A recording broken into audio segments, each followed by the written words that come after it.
చేసిన అంటే 900 రూపాయలకు చేసిన అంటే ఎక్కడైనా జీతం అనేది పెరుగుతుందా, సంవత్సరాలు పెరుగుతున్న కొద్దీ తగ్గుతుందా? కానీ పెరగాల్సిన కిరాయి తగ్గుతుంది. కోట్ర వాళ్ళ జీతాలు స్టార్టింగ్లో వాళ్ళకి 15,000 ఉంటాయి, ఇప్పుడు ఒకరొకరికి 35,000 40,000 జీతాలు ఉన్నాయి.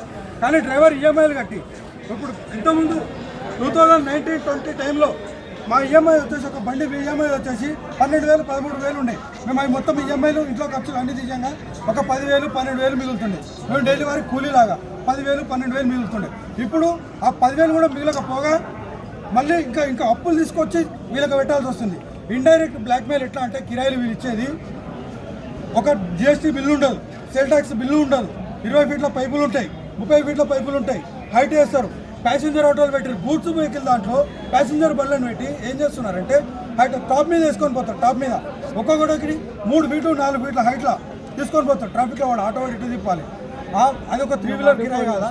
ఒక అశోక్ లీలాండ్ వేసుకోవాల్సిన కిరాయి 3 వీలర్ ప్యాసింజర్ ఆటోలో తీసుకొని పోతున్నారు.